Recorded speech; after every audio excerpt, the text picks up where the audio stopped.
Welcome to Bluegrass Brooklyn, our podcast all about the music we love, straight from the Bluegrass borough of Brooklyn, New York. As a kid, I had a hard time waiting for the bus. My daddy had a special way of getting through to us. He'd pull up the window shade and sit right on the bed. I can still hear it just rolling in my head. Well, hello and welcome to this episode of the Bluegrass Brooklyn podcast. My name is Liz Wolfe, and I'm very excited to have today a woman in bluegrass. Her name is Shelby Means. She's a Grammy-winning bassist, singer, songwriter, and she just released her first solo album, self-entitled Shelby Means. So welcome, Shelby. Thank you. So nice to have you here. The listeners will not see this, but it looks like you're sitting in front of a really beautiful scene in nature. It's warm where you are. Yes, I'm coming to you guys from Folly Beach, South Carolina today, and we're having a warm snap, maybe the last one of the season. I don't know, but I'm soaking it in. It's probably 70 degrees out here today. Wow. Yeah, I love it. I love it. So I know you were in Nashville and now you're in South Carolina. Is that a recent change in your life? That was about around the pandemic time. My husband and I were living in Nashville. We actually got stuck down in the Virgin Islands when COVID hit. And it was a lovely place to be stuck. That's for sure. Just like the fear in that moment, there were only 3 ventilators on the island. So if any of us got sick, it was kind of scary in that way. So we eventually made it back to Nashville, and then the vibes were just pretty weird there. And my husband always did want to move back to South Carolina where he grew up. He's a surfer, and so he wanted to get back into some of the nature and surfing that Charleston provides. I was a little hesitant to move out of Nashville because it's where I got my start as a professional musician, and I learned a lot there and just felt like my people, my roots are there. So it was hard, but thankfully, I'm like a stubborn weed. I kept some roots there in Nashville, even though I live here in South Carolina now. And I can't complain about the weather and the nature here. Do you surf too? I thought I was going to learn how to surf when I started hanging out with Joel, but I did take a few surf camps and I learned about surfing and I tried, but I got pretty... I don't know. Eventually, I didn't have the gumption to stick with it. I could paddle and catch a wave, and then I'd try and get up on the board, and usually I would be too far forward, and the board would tip, and I'd fall under, and then I'd start to get scared because I couldn't breathe, and the waves were crashing over, and I didn't like it that much. So I like paddleboarding and being out on a surfboard in the ocean, but I'm not a surfer. I like to stay in the channel where the waves don't crash. I like to be out in it. I don't know, in a way that's interesting, landing on the upright bass. And the bass is kind of like in the channel, like you're out there, you're in it. You're an important part of the body of water or the jam, but you're not taking solos. You're not front and center usually. So you're hanging and you're supporting, but you're not catching the waves. I just started to play the bass, and trust me, I'm nowhere near the level that you are. But one thing I like about it is it takes some of the attention off of me. I'm not necessarily, but it's a little different for you because you're also leading the band. You're also now in a solo career. You're also being front and center with the bass and microphones are in the back of the band often. And it's big and it kind of takes up a lot of room visually. So it makes more sense to kind of hide it behind other players. And even when bluegrass started and it was more around one microphone, you could still stand really close so that the other band members could hear the bass and hear the anchor. And of course, the bass player could hear like guitar and mandolin rhythm, but it wouldn't make sense for the bass to just be standing up in the microphone, the bass player. With me being a singer, one mic is a little challenging sometimes because I find my body having to overcompensate. Like the bass has to stay in the back, but my head and neck have to come forward to sing. And it's not the best way to sing. It's not the easiest way to sing. So I'm glad that we can all have our individual microphones now. So you mentioned that bass was not your first instrument. So what was your first instrument or instruments? I started on the fiddle when I was 5 and gradually got bigger at each instrument. Yeah. I moved to viola in 5th grade. I also started singing in choir in 5th grade. And I definitely believe that my voice is an instrument also. And I've studied that one a lot, more than other instruments. But moved then to guitar. My dad said, you got to play guitar if you're going to keep switching instruments, because as we know from going to jam sessions, sometimes you don't know a song and you're looking at somebody to kind of tell you the chords if you don't know it, especially as a bass player or whatever it is, whatever instrument. And the guitar player is usually going to show you what the chords are, whether it's capoed or not. So my dad thought, even if I didn't stick with guitar, it would be a good one to learn so I could see what chords were being played at the jam and then keep up. I was 13 and we were going to a old time music contest in Douglas, Wyoming. I grew up in Wyoming, and I saw a gal playing the bass, Erin Youngberg. She still plays with different bands in Colorado. Erin really inspired me. It was the representation. I saw her and thought, if she can do it, I can do it. Not realizing what it actually meant to be a bass player and lug it around and fly and anything that might have come up later. I didn't care. I thought, I want to do that. And then I guess it took me a while to tell my parents. And I must have thought that I told them, but eventually at dinner one night, I just said, I guess you guys just don't want me to play the bass because you haven't gotten me one yet. And they were like, what? News to us? You want to play the bass? Well, since you keep changing your mind on the instruments, we're not going to buy you a bass right away. How about you call up the school, the junior high, and see if they have one you could borrow? So it worked. I got to borrow a bass for, I guess, all through my middle and high school years. I borrowed a bass. And eventually, when I graduated from high school, it was a graduation gift. My dad gave me a guitar and he bought me a bass. So then I set out on my journey. That's amazing. Well, you mentioned we played in the beginning the song that you have on your album, 5-String Wake Up Call. So I guess your dad brought music into your life at all hours of the day and night. Tell us about that. Yeah, for sure. As you heard in the song, it's a true story. It's not a joke either. It was a serious method for my dad waking me up to get on the school bus, which was a challenge for me. I love sleeping and I also love to read. I was a bookworm, so I would be like reading late into the night and then wake up and not want to get on the school bus or just not want to be awake at that time. And we lived a little ways out of town, so I think I had to wake up around 6 a.m.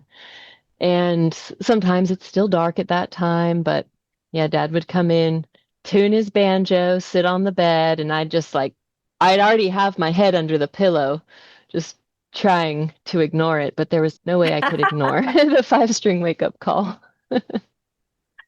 I guess it was effective. He got you up. He got me up, and I still love bluegrass, actually, and I really like the banjo too. So it worked on many levels, and it's one of my dad's favorite pastimes. He'll go to fiddle camp or something, and if there's any kids that maybe or young adults that had a little bit too much to drink the night before, they'll gather around. Sometimes he's had 10 or more banjos and they all tune slightly different. And so it sounds terrible. And they go in and they play Foggy Mountain Breakdown or something and wake up some poor soul. Oh my gosh, that's awesome. Any parents that struggle with getting their kids up out of bed, you feel free to use that method, even if you don't know how to play the banjo. It might even be more effective. It might. I would say probably the fiddle would be the next level Ooh, down to, yeah, to could be one. one up. I don't know. If you're learning how to play the fiddle, it can be really painful. Really painful. That actually was a failed attempt on my dad's part. He wanted to learn the fiddle because he loves fiddle music, but every time he would play the fiddle, my brother started crying when he was a baby. So my mom pretty quickly said, "No, we can't do that." No. So tell us about this album that you just created. Yeah, it's been a long time coming. To go back to what we were talking about earlier, I just been in the channel, like floating along, playing in other bands and learning a lot as I was performing, but also I kind of got bit by the songwriting bug when I moved to Nashville in 2010. And so I'd been just writing some songs, and I put out a few albums on my own under the duo that I have with my husband called Sally and George. And that was my first experience writing songs and recording them kind of on my own terms outside of a band scenario. So that was a great learning experience. And then I got in with Molly Tuttle and Golden Highway, and we made a record together that was produced by Molly and Jerry Douglas. And being in that band really just opened me up to a new level, I think, of musicianship and pickers, and just kind of helped put me on the map a little bit.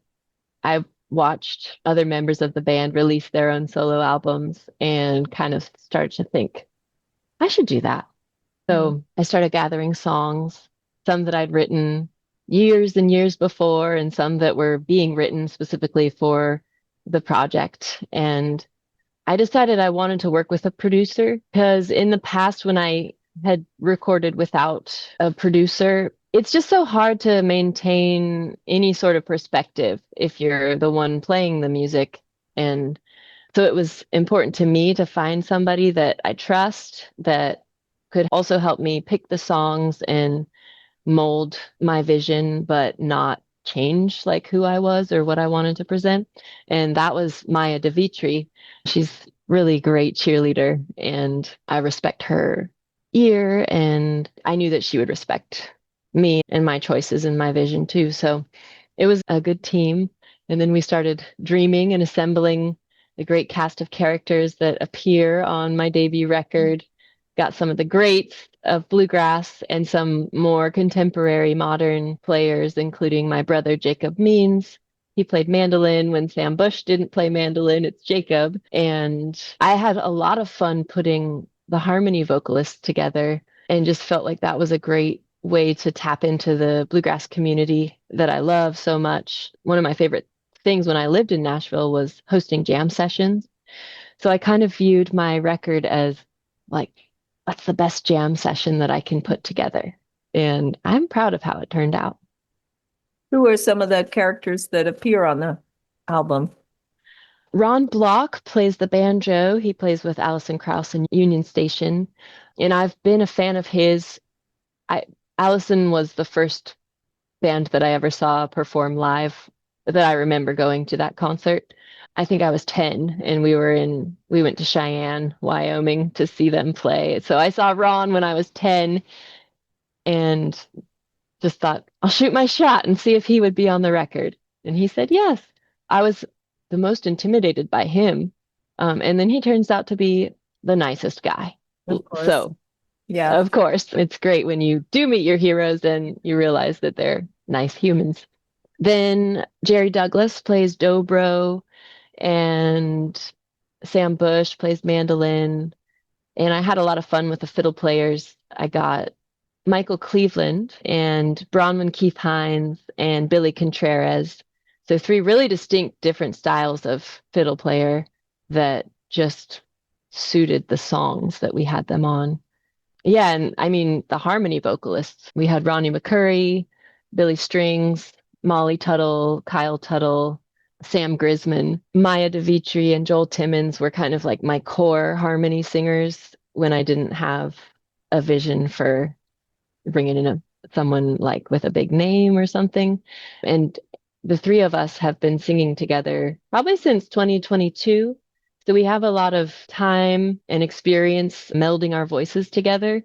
And I just think that they blend really well with me. So it was an easy, yeah, those guys are going to be the core singers. And then we'll see who else wants to join in from that.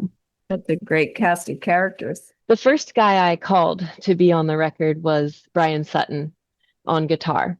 And he played all 3 days that we were in the studio. And he had produced Della Mae's album before, This World Oft Can Be. So I knew I had a really good relationship with him.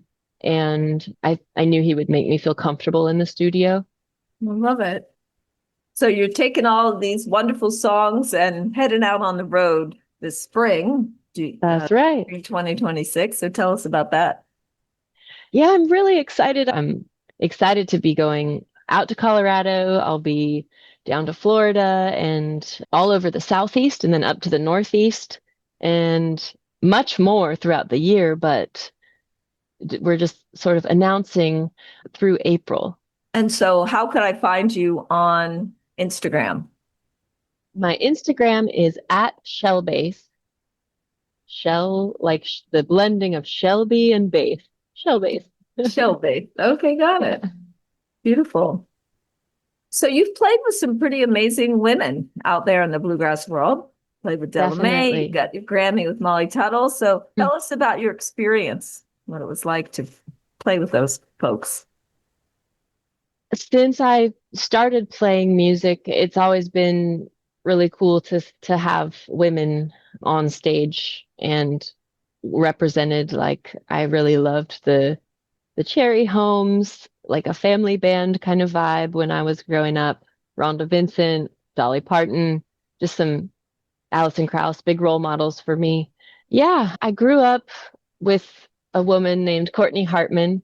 She plays guitar, and she was actually at that festival where I first saw Aaron Youngberg performing on the bass. And so we had a connection from growing up in the same region. And then eventually when I moved to Nashville, I joined a band and I was out on the road touring, and it wasn't feeling very good. Like the pay wasn't very good, and there was some toxic stuff going on in the band. And I went to IBMA, the International Bluegrass Music Association conference in Nashville. And Courtney and I reconnected. She had moved to Boston and she was playing in this all-girl bluegrass band named Della Mae. And so we just reconnected. It was great to see her and we jammed. And then a few months later, she reached out and said, I don't know if you'd be interested, but Della Mae is losing their bass player and it might be cool if you wanted to join the band. So I had a Skype meeting with Kimber and Celia and Courtney and Jenny Lynn. Courtney vouched for me because we had done a little bit of touring internationally together when I was in college. And at that point, I just joined the band and they were about to make a new record. And Brian Sutton was going to produce. Celia and Courtney had written a lot of the songs for the record, and they just signed a record deal with Rounder Records. So it was a whirlwind for me to just step into that project that already had legs, and they had a booking agent and everything. So it was just kind of rolled out and ready to go. And we got some amazing opportunities because it was an all women band. So yeah, we made the record at Cash Cabin Studios in Nashville, and that album got nominated for a Grammy. So in the industry, things were going really good for Della Mae. And then we also started doing this program through the State Department, which no longer exists anymore, unfortunately, but it was a soft diplomacy program where they would send musicians around the world to build bridges between other musicians and people and just show like we're Americans, we're musicians. You might be Pakistani and be a musician, and we can connect on a level that you wouldn't necessarily think was possible, but through music, it is. And some of those things that we got to do with the State Department, because we were women, they sent us to Pakistan and we performed in all women colleges. And we got to provide the first concert for some of the girls that lived there because of the way, I guess, just the way that their government is, the way that their culture is. It's not necessarily safe for them to go out and see a show, especially if they don't have like a chaperone or something. They can't ride the public buses safely. And so we performed at the all-women college, and it was awesome. It was empowering because we were women, and we showed them that we didn't need husbands or men to be with us in order to be playing this music and to be out there just living our dream. So it was very cool to connect with other women and learn more about their culture as well. So a lot of wild traveling with Delamay. Wow. And a bass. And the bass. I had this folding bass that flew with us, and wow, so it was an intense tour schedule. Like we would sometimes wake up, get on a plane, fly to a city, and then fly back that same day to where we were sleeping. And the bass only broke once in Turkmenistan. But there was luckily a luthier that they got the bass to that could glue it back together. And there was enough time to glue it and let it set and then play the show. That must have been such a moment. Well, this has been an amazing conversation. Thank you so much for your time here today. And we will look for your album. Of course, all that will be in the show notes. And we will look for your tour, even though you won't be coming to the New York City area yet. Not yet. There's not that far to go elsewhere to see you. So I so much appreciate. Thank you so much for coming on. Thank you. Thanks for having me. It was great to talk to you. I left you in the pouring rain upon the streets of Boulder, cursing life, wanting love, leaving this town. The lonesome whistle cries. Well, hello and welcome, everybody. I'm excited to have Chris Coole on with me right now. He is from the Lonesome Ace String Band, and we got connected because they're going to be playing at the Westchester Bluegrass Club on November 21st, and I wanted to speak to them to get to know them a little bit. So welcome, Chris. Hi, Liz. Thanks for having me. Yeah. I'm very curious about the band name, Lonesome Ace String Band. I play cards sometimes. Does it related to playing cards? Tell me about it. Not at all. There was a record company back in the maybe late 20s, but definitely early 30s. And it was called Lonesome Ace Records. And it's got an interesting story. Two people of note recorded for this record company. One is Mississippi John Hurt, and the other is Doc Boggs. And the funny thing about this record company, it was almost like a boutique label that this sort of eccentric rich guy, I can't think of his name, he owned it. And at the time, Jimmy Rogers was super popular, and just generally the blue yodel. And this guy hated yodeling. He thought it was awful. So he started a record label, and the whole concept behind the record label would be that it was a record label with no yodeling on it. It was in the 20s, so it was right after World War II. And so the record label had a biplane on it. So that was the Ace. The Ace actually didn't refer to a card. It referred to a fighter pilot from back then. But the slogan on the record label said, "Without a yodel." Okay. And why did we choose this? I don't really know. I just thought it was a cool name. You know, like most bands, you get named for a gig, right? I've had two bands over the years that I play with that we just like thought of funny names because we had a gig. And then like 15 years later, you're still in a band called Crazy Strings. You know, it's just some offhand thing. It's sort of the same with Lonesome Ace, but I actually like that one. And I didn't regret it 10 years later. It still works. The only thing we do regret is people seem to have a hard time pronouncing it. Like if I say Lonesome Ace String Band, they're like, and so when someone asks me the title of the band, I'm like, Lonesome Ace String Band. Why don't you tell us about the trio? Okay, the band was originally a trio. It was myself and John Showman on fiddle, so me on banjo, John Showman on fiddle, and our original bass player was Max Malone. And we played like that. We all lived in Toronto. And we played that like that for many years, like 10 years. Then Max moved out to rural BC. He lives in the middle of nowhere in British Columbia. So it became sort of impossible for him to be a full-time member of the band anymore. So right now the band is John and I, and then different bass players. So for instance, we just did a tour out west, and Max, our original bass player, was our bass player. John and I sometimes we'll play as a duo. When we do that, we usually just go by our names, Showman and Coole. But if we're playing as Lonesome Ace, it sort of implies that it's a trio and we have a bass player with us. And in this case, we have our friend Noah Harrington, who tends to be our bass player in the New England region. He'll be playing with us at the show at Westchester, but there is no bass player in our band. And if you notice on our new album, I think there's 5 different bass players on that album, which is something we're actually really enjoying. First of all, it makes touring logistics a lot simpler. It's also fun for us because they're all good. The people we play with are so talented that it's just actually just exciting. It energizes the shows because there's this new energy. It's always exciting playing with new people. So best of both worlds. Well, and I know traveling with a bass is a really, really big deal. So getting people that are more local that can more easily travel with their bass Yeah, is probably it's logistically helpful. It's super cool, yeah, because like for instance, like Noah, when we play out here, he just drives himself to the gigs. And not a new idea, Mac Wiseman, he did that his whole career. He never had a band. So when Mac Wiseman would come into town, he would just hire the local musicians, and that was his model for forever. Jimmy Martin would do that, I think, and all the bands would do that because it's hard to keep a steady lineup. But there is sort of a tradition of this in the music. That's interesting.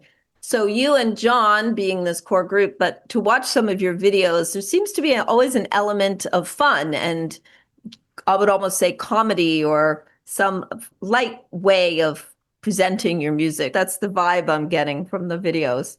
We touch on some pretty heavy subjects and it's pretty intense. So we obviously try not to take ourselves too seriously. And we're really good. Me and John have been playing sort of full-time professionally in a few different bands for 25 years. And so we've literally done thousands, we're not sure, but it's well over 2,000 shows together. And we've traveled so much together, but we're still I don't know, best friends. Never really explains it when it's a musical artistic relationship. I think it becomes like a family type thing, but we still have tons of laughs together. Like the other night we were playing down in Western New York, and after the show we always hang out together, and we had a few drinks and we're up just hanging out telling jokes, after all these years. And we're very lucky that we have that musical chemistry. But then the other level, that just personal chemistry is so important. You hear people talk about that. And then the other thing that John and I have that I think really speaks to our longevity is we have very similar work ethic business-wise. We've always been full-time musicians, so we both have a lot at stake. I think that can be something that can be hard for bands to survive in the long term. If the work ethic's not the same, then somebody in the band's doing way more work than somebody else, and then that can breed resentment. Or maybe somebody doesn't need the money as much. So me and John, we work really well on the business side of it together. We have the same work ethic. And then we also both have just frankly, really needed the work. We need to do this. This is our job. It always has been. Right. So we treat it like a job. So I think that's been the other layer to our ability to work together for so long.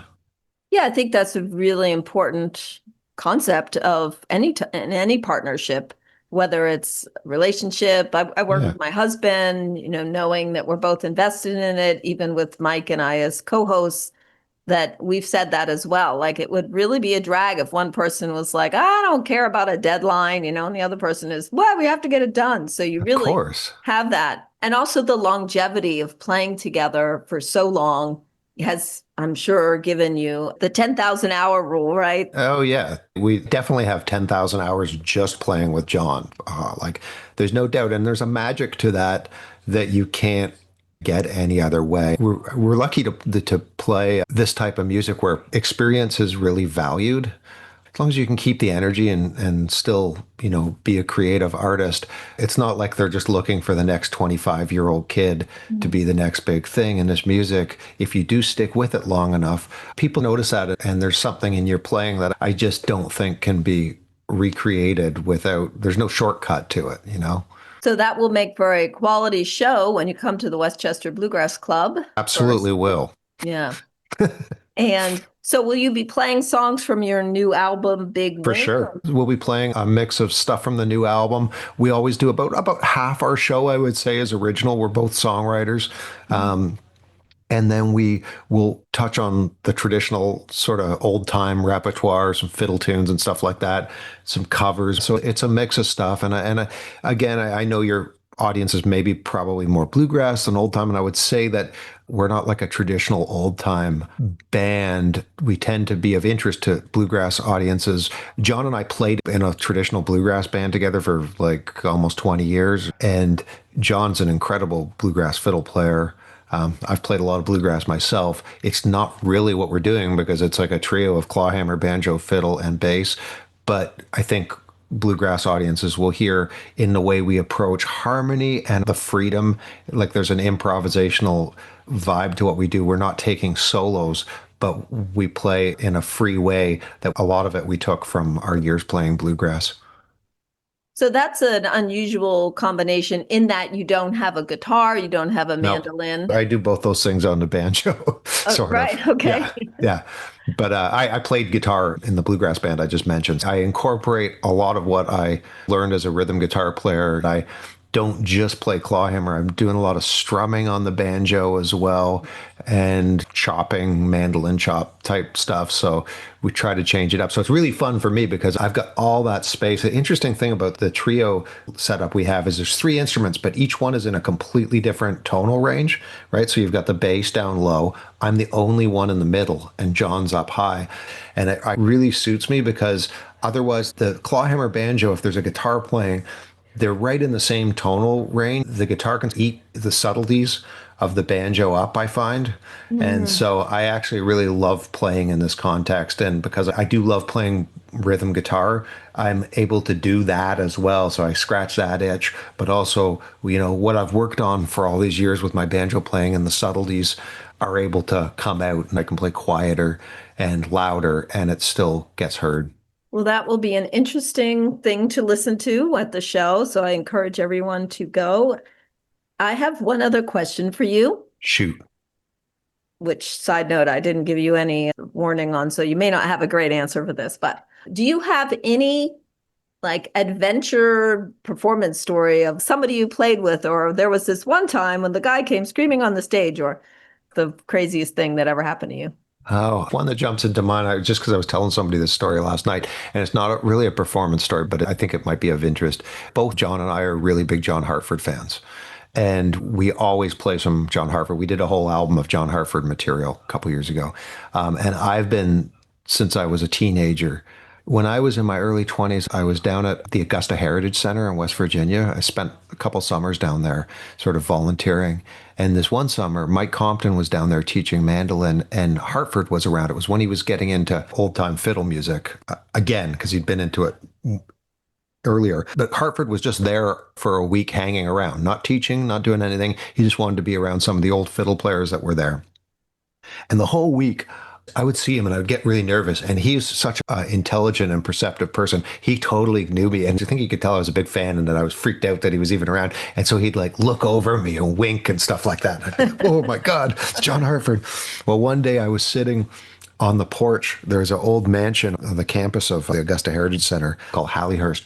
And I'm sitting there with my banjo and Hartford walks up with his banjo, sits down, and I got to play two like twin banjos. He barely even spoke to me, maybe exchanged a few words, but I got to play clawhammer with his bluegrass style banjo for about half an hour. And we played like just the classic tunes, we played Soldier's Joy and Arkansas Traveler and stuff like that. But I mean, that was an absolute thrill for me that I'll never forget. I regret not getting to know him and I would have loved to have played with him more, but it's such a treasure that I got to connect with him that one time. It was a real gift.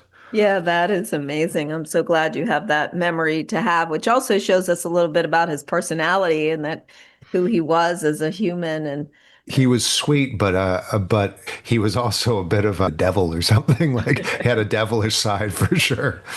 He was a complex person, I Yeah, think. that's great. Well, thank you for sharing that. Yeah, So my pleasure.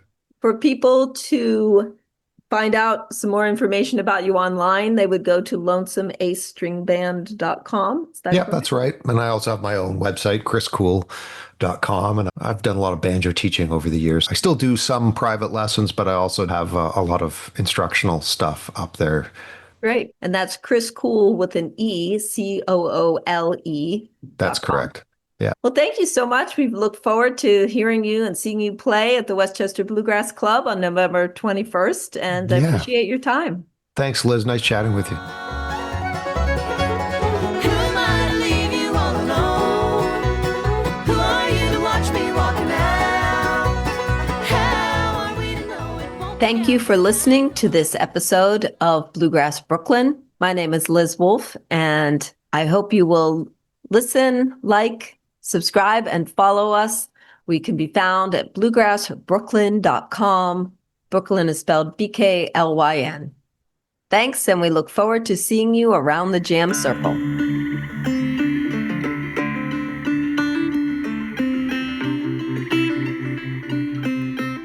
To take us out, we have The Moon is Down by Lonesome Ace String Band.